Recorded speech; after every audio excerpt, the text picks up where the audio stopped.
जब जब देशभक्ति का शोला हमारे मन में उमड़ा है, तब तक हमें एक ही नारा सुनाई दिया है। हमारे दिल से एक ही नारा आता है, जय हिंद। चाहे वो सेना के जवान हो, चाहे वो नेता हो, चाहे आम इंसान हो। जब जब हमें देशभक्ति की ज़रूरत होती है, हमारे मुंह से, हमारे दिल से एक ही आवाज़ आती है, जय हिंद, जो आज भारत का राष्ट्रीय नारा बन चुका है। इसको नारा को गढ़ने वाले हमारे अग्रणी नेताजी, स्वाधीनता संग्राम के एक बहुत बड़े नायक सुभाष चंद्र बोस जिनकी आज जन्मतिथि है। आज हम उनके बारे में जानेंगे। उनके अलावा हम जानेंगे कि कैसे हमारे आज के यूथ उनसे सीख सकते हैं, सीख कर अपने लाइफ को एक बेहतर बना सकते हैं। नमस्कार दोस्तों, मेरा नाम यूथ आइकॉन अतुल है और आप देखना शुरू कर चुके हैं हमारा खास सेगमेंट, जिसका नाम है अहम ब्रह्मास्मि। शुरू से शुरू करते हैं। नेताजी सुभाष चंद्र बोस का जन्म आज ही के दिन यानी 23 जनवरी सन 1897 को माँ प्रभावती देवी एवं पिता जानकीनाथ बोस के घर में हुआ था। इनके पिता एक सरकारी वकील थे जो बाद में अपनी खुद की प्रैक्टिस करने लगे। ये काफ़ी रिनाउंड नेम था इनका। इसके अलावा सुभाष चंद्र बोस काफ़ी प्रखर बुद्धि के प्रेरक शुरू से बचपन से ही रहे हैं। इन्होंने अपने 10th बंगाल में ही, कटक में ही की। उसके बाद इन्होंने प्रेसिडेंसी कॉलेज में BA ऑनर्स के लिए एडमिशन लिया, जहाँ पे इन्होंने काफ़ी अच्छा काम किया था। इन्होंने स्टूडेंट लीडर के साथ आए, कुछ डिस्प्यूटेड हुई, कुछ बातें हुई। एक अंग्रेज प्रोफेसर ने भारी बुरा व्यवहार नहीं करते थे, उनके खिलाफ इन्होंने एक बगावत करी, जिसके फलस्वरूप इनको 1 साल के लिए कॉलेज से प्रतिबंधित करना पड़ा और परीक्षा से भी वंचित होना पड़ा।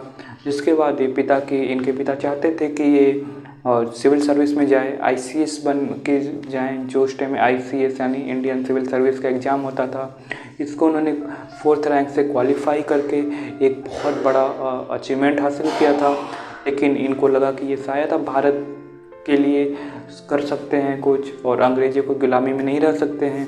उस समय अरविंद घोष और महात्मा गांधी और चित्तरंजन दास का इनको बहुत गहरा प्रभाव पड़ा और इन्होंने उस पद से त्यागपत्र दे दिया, जिसका इनके घर वालों ने, इनके पिता ने काफ़ी विरोध किया था। लेकिन इनकी माँ ने एक लेटर लिखकर इनको मोटिवेट किया कि चाहे कोई कुछ भी कहे, मुझे अपने बेटे पर गर्व है। तो इस तरह से सुभाष चंद्र बोस की एक नई यात्रा शुरू हुई।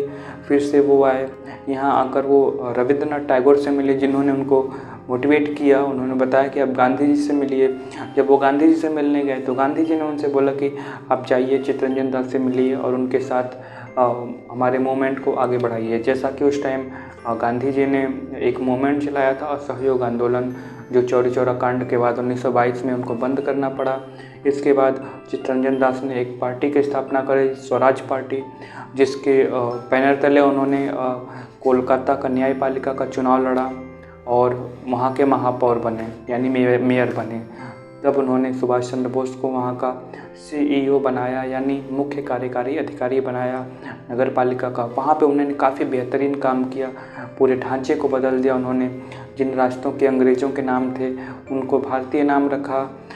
भारतीय स्वतंत्रता संग्राम में जिन्होंने अपनी जान को गंवाई थी, उनके परिवार वालों को उन्होंने नौकरी देकर एक बहुत बड़ा काम किया था उन्होंने उस समय। उसके बाद काफ़ी चीज़ें चलती रही थी, स्मूथली चलता रहा ये सब चीज़ें। इसके बाद तो वो सुभाष चंद्र बोस कांग्रेस पार्टी में आए, कांग्रेस के अध्यक्ष बने। इसके अलावा उन्होंने 1937 में उन्होंने एमिली शंकर से शादी किया, प्रेम विवाह किया था उन्होंने उस समय। और सबसे महत्वपूर्ण जो बात हुई थी 1900 जब उन्होंने नज़रबंद किया गया उनको अंग्रेज़ों के द्वारा, तो उन्होंने नज़रबंद करने की एक बेहतरीन कहानी है कि जब अंग्रेज़ों ने उनको जेल में रखने का फ़ैसला किया, उस समय द्वितीय विश्व युद्ध शुरू होने वाला था। तो उन्होंने सोचा कि अब मैं जेल में निष्क्रिय नहीं रह सकता, तो उन्होंने आमरण अनशन शुरू कर दिया और आमरण अनशन से अंग्रेज़ घबरा गए और उनको उनके घर में ही नज़रबंद कर दिया। लेकिन सुभाष चंद्र बोस का कुछ नया तरीका था, नया स्ट्रेटजी था, उनका काम आया और उन्होंने वहाँ वो मोहम्मद जियाउद्दीन के भेष में वो वहाँ से निकले। उनके शरद चंद्र के बड़े बेटे शिशिर ने उनको अपनी गाड़ी से गोमो रेलवे स्टेशन तक छोड़ा, जो आज धनबाद ज़िले में है, और उसका स्टेशन का नाम भी नेताजी सुभाष चंद्र बोस जंक्शन है। वहाँ तक छोड़ा। वहाँ से वो पेशावर पहुँचे। पेशावर में उनको अकबर शाह ने उनको अपने साथ लिया, और वो पेशावर से काबुल होते हुए अब वो जर्मनी पहुँचे, जहाँ पे जर्मनी के तानाशाह उस टाइम हिटलर हुआ करते थे। तो हिटलर से उन्होंने हेल्प मांगी भारत की आज़ादी के लिए, लेकिन हिटलर ने उनको ज़्यादा रुचि नहीं दिखाई, ज़्यादा पॉजिटिव रिस्पांस नहीं दिया। तो यहाँ पे एक बात सुभाष चंद्र बोस से हमें सीखने को मिलती है कि निडर रहिए, अपने काम के प्रति निडर रहिए, अपने काम के प्रति एक हौसला रखिए, एक विश्वास रखिए। और जहाँ की आज हिटलर के सामने उस समय कोई आदमी क्या कोई देश वहाँ उनके सामने अपनी बातें नहीं कर सकता था, अपनी बातें नहीं रख सकता था।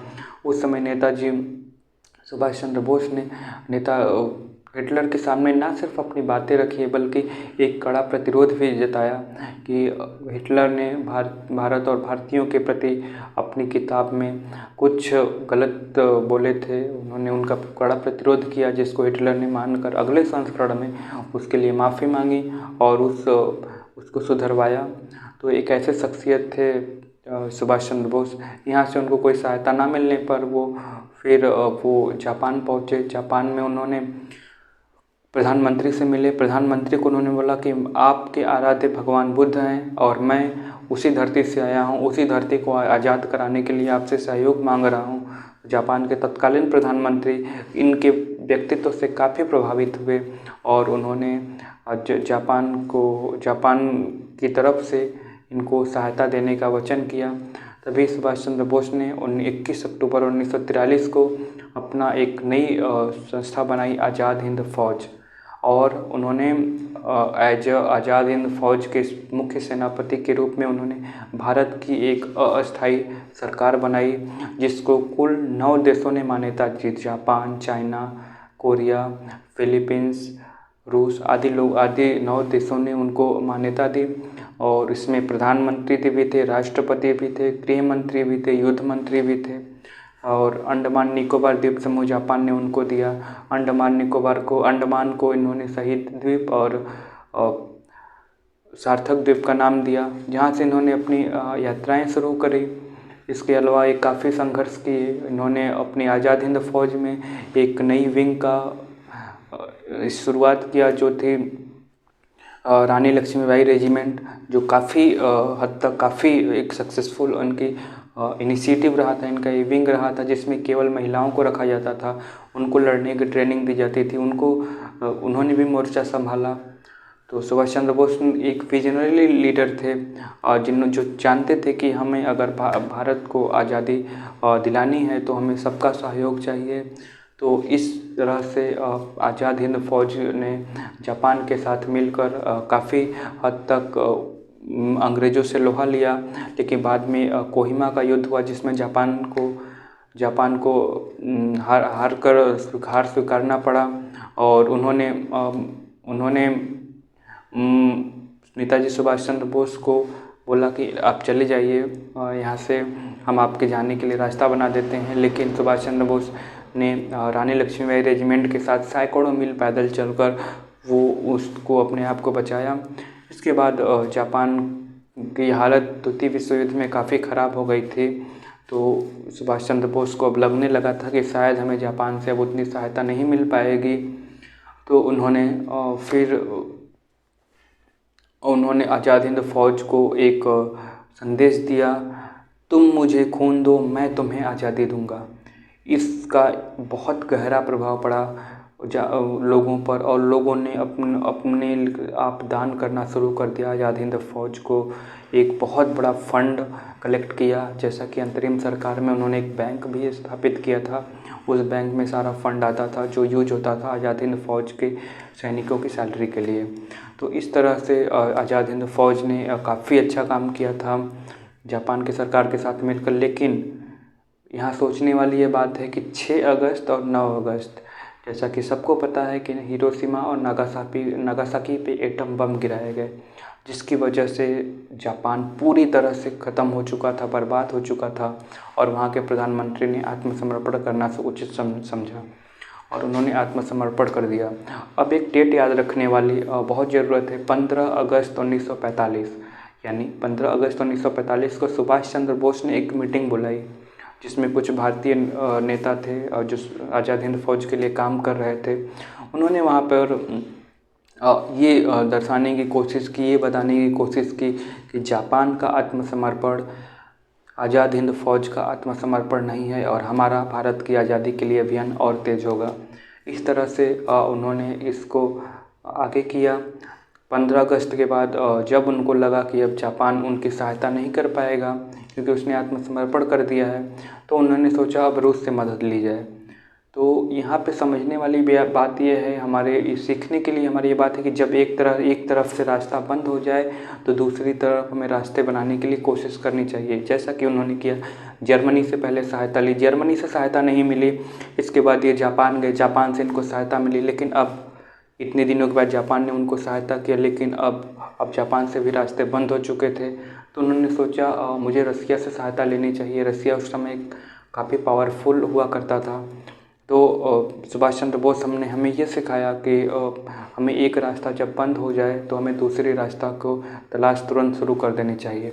तो 16 अगस्त को उन्होंने 15 अगस्त को मीटिंग करी, 16 अगस्त 17 अगस्त को पूरी प्लानिंग हुई और जितने फंड थे आज़ाद हिंद फौज का लगभग में 3 से 4 करोड़ का पूरा फंड था, सोने के खजाने थे, उनको वो था पूरा फंड को उन्होंने कलेक्ट किया, हिसाब किताब किया।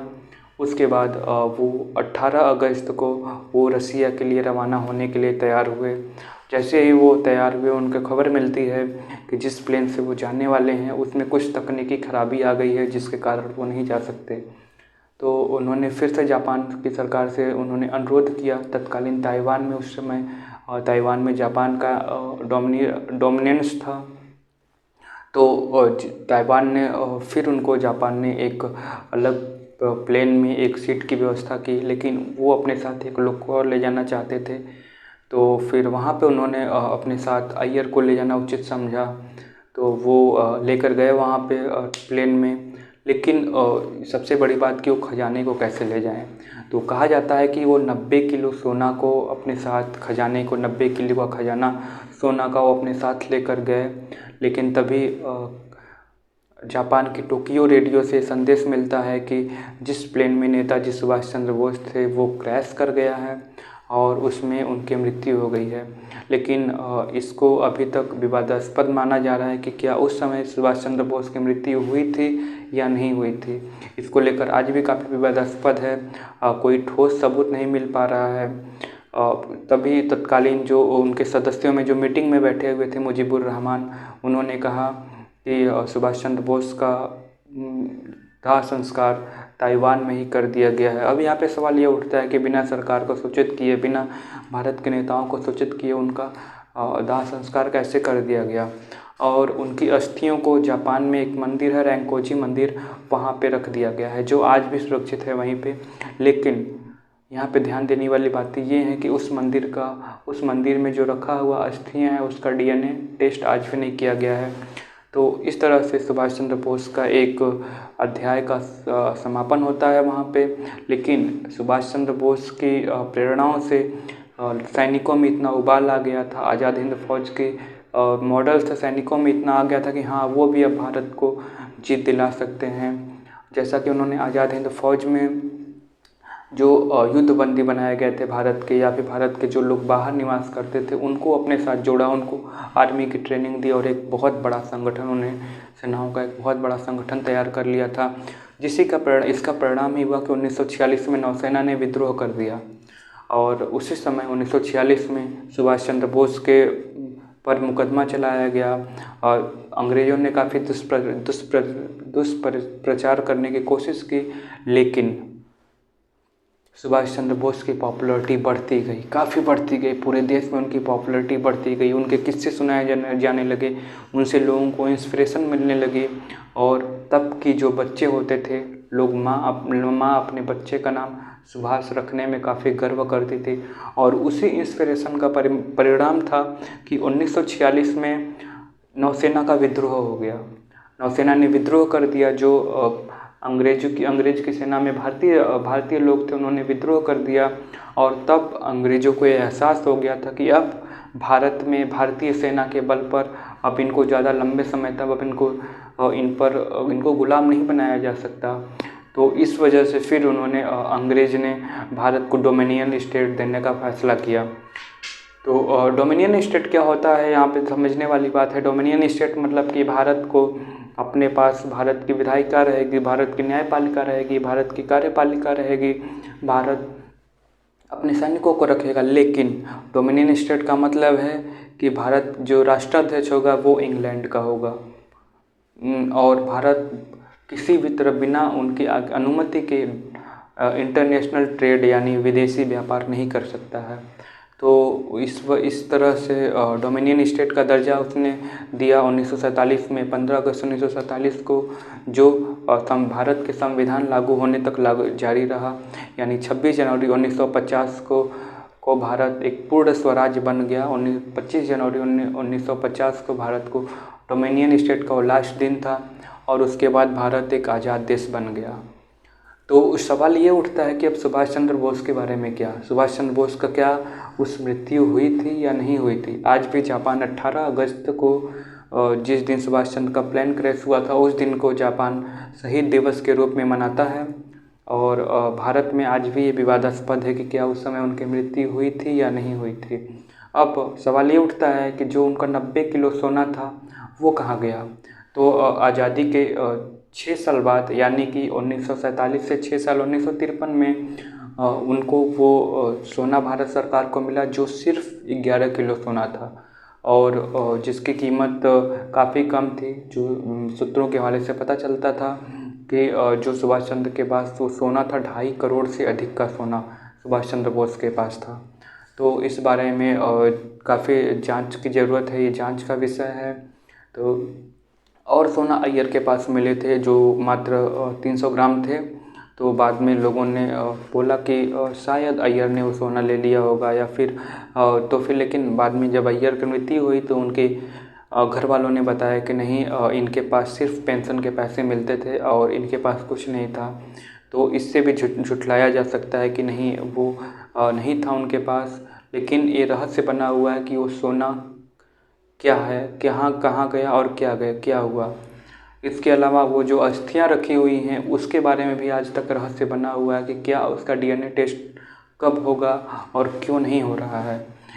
अगर ये चीज़ें हमें मिल जाएं तो शायद हम उस तक पहुंच सकते हैं, एक सही साक्ष्य प्रस्तुत कर सकते हैं। और इसके आज़ादी के बाद 1956 और 1977 में 2 आयोग बनी इसी की खोज में कि क्या सच में सुभाष चंद्र बोस की मृत्यु हुई थी। तो उन आयोगों ने अपनी रिपोर्ट दी कि हाँ, उस समय उनकी मृत्यु हो गई थी।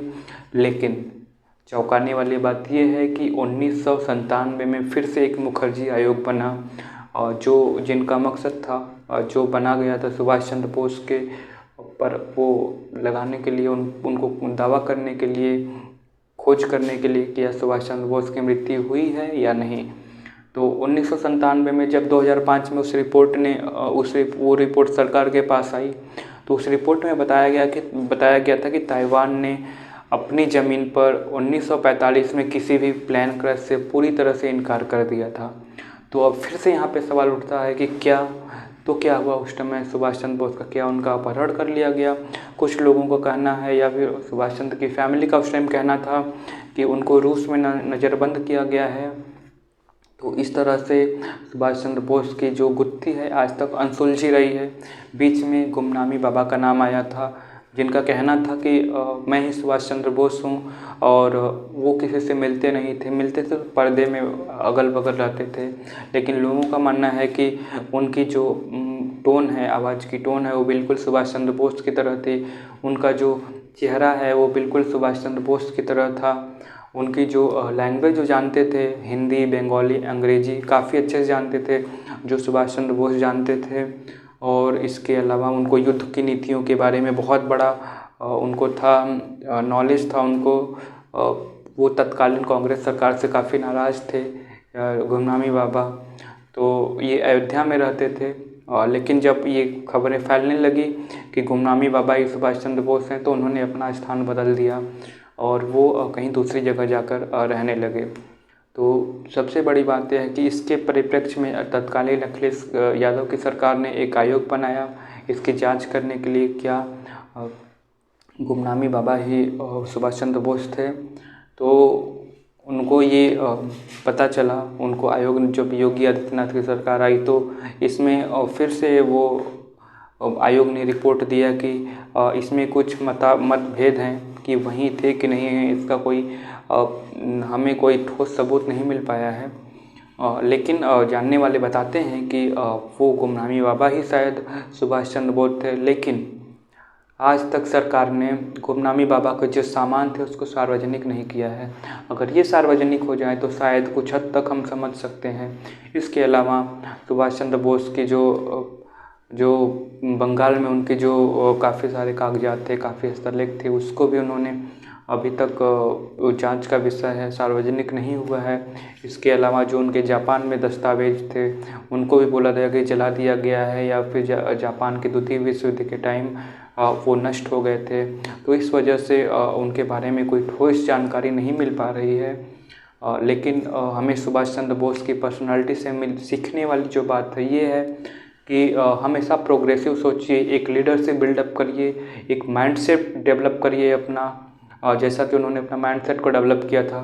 और स्वामी विवेकानंद के साहित्य का उन्होंने पूरा अध्ययन कर लिया था काफ़ी कम उम्र में, और उसके बाद प्रोग्रेसिव सोच रखी उन्होंने। कांग्रेस से चुनाव लड़ा, कांग्रेस को रिजाइन किया, कांग्रेस में लड़ाई कुछ अंदर भी चली, फिर उन्होंने अपनी पार्टी स्थापित की। जब उनको लगा कि शायद उनको अपेक्षित सहयोग नहीं मिल पा रहा देश से, तो उन्होंने फॉरेन से फिर विदेशों से उन्होंने सहायता लेनी शुरू कर दी। और इस तरह से सुभाष चंद्र बोस एक शख्सियत जो काफ़ी पॉपुलर रहे हैं, उनका आज भी रहस्य बना हुआ है। तो मैं सरकार से आग्रह करूंगा कि उनके सारी चीज़ों को सार्वजनिक किया जाए, और रैंकोजी मंदिर में जो उनके अस्थियां हैं उनका भी DNA टेस्ट कराया जाए, जिससे कि हम और हमारे देश के लोग उनको एक क्लियर हो पाएँ, एक सही हो पाएँ। बाकी हम सुभाष चंद्र बोस के बारे में काफ़ी अच्छा सोच सकते हैं, काफ़ी चीज़ें उनसे सीख सकते हैं। जैसा कि उन्होंने एक पॉजिटिव ग्रोथ माइंडसेट डेवलप करा था, एक लीडरशिप बिल्डअप किया था, स्किल्स बिल्डअप किया था। उन्होंने कभी हार न मानने की उनकी जो जिद थी वो हमें सीखना चाहिए। इसके अलावा नीडर होना, कॉन्फिडेंस होना सीखना चाहिए, और लगातार कोशिश करते रहना वो हमें सीखना चाहिए। जैसे सुभाष चंद्र बोस के अगर हम शुरू से दिखेंगे, अगर आप उनके सन पे जाएंगे तो काफ़ी वो एक प्रोग्रेसिव माइंडसेट और कभी ना रुकने वाले इंसान साबित हुए थे। जैसा 1916 में उन्होंने ये किया था, अपनी कॉलेज में एडमिशन लिया था। 1919 में वो गए थे तैयारी करने के लिए। 1920 में उन्होंने सिविल सर्विस क्वालिफाई किया। 1921 में उन्होंने त्यागपत्र दिया। 1922 में वो असहयोग आंदोलन में शामिल हुए। इसके बाद वो महापौर बने, मेयर बने, मुख्य कार्यकारी अधिकारी बने। इसके अलावा वो कांग्रेस से लगातार लड़े, कांग्रेस में रहे, वो कांग्रेस के अध्यक्ष बने। कुछ विवाद हुए जिसके कारण उन्होंने छोड़ा, और अपने जीवन में पूरे 11 साल कारावास में रहने के बावजूद उन्होंने ऑस्ट्रिया में जाकर अपनी एक किताब लिखी, द इंडियन स्ट्रगल। उन्होंने उसमें उनकी जो जीवन साथी थी उन्होंने टाइपिस्ट का काम किया था, एमिली सेंकरे। उनकी एक बेटी हुई अनीता बोस, और उन्होंने 2 किताबें लिखी हैं, द इंडियन स्ट्रगल और एक एन इंडियन पिलग्रिम्स यानी भारतीय यात्री। तो इसके बारे में आपको ज़रूर पढ़ना चाहिए। सुभाष चंद्र से बहुत सारी इंस्पिरेशन हम ले सकते हैं, उनसे हम फॉलो कर अपने लाइफ को एक नेक्स्ट लेवल तक ले जा सकते हैं। जैसा कि आपने उन्होंने सुभाष चंद्र बोस ने स्वामी विवेकानंद के बारे में उन्होंने बातें करी थी, और उनके साहित्य को उन्होंने पढ़ा था। तो आप उनसे स्वामी विवेकानंद से स्पिरिचुअलिटी की नॉलेज ले सकते हैं, महात्मा बुद्ध से स्पिरिचुअलिटी की नॉलेज ले सकते हैं, स्किल्स की बिल्डअप कर सकते हैं, ग्रोथ माइंडसेट बना सकते हैं। और उन्होंने रिसोर्सेज कैसे कैसे इकट्ठा किए उसके बारे में आप जान सकते हैं कि उन्होंने आज़ाद हिंद फौज 0 रुपए से शुरू होकर भी उस टाइम के करोड़ों अरबों रुपए तक पहुंच चुकी थी। ये रिसोर्सेज उन्होंने कहाँ से एकत्रित किया, और जिसने भारत को आज़ाद कराने में बहुत बड़ा योगदान दिया। तो आप उनसे सीखकर अपनी लाइफ में बहुत ग्रोथ कर सकते हैं, अपने लाइफ को बहुत एम्पावर कर सकते हैं। तो इसी के साथ मैं आपसे एक रिक्वेस्ट करता हूँ, प्लीज़ सुभाष चंद्र बोस के बारे में सिर्फ पढ़िए मत, उनको फॉलो करिए, उनकी लाइफ को रीड करिए, उनकी लाइफ को के स्टडीज़ करिए और अपने आप को एक अच्छे लेवल तक ले जाइए। बाकी धन्यवाद, मिलते हैं आपसे अगले सेगमेंट में। तब तक के लिए ध्यान रखिए अपना, पॉजिटिव रहिए, पॉजिटिविटी फैलाते रहिए। Wish you success.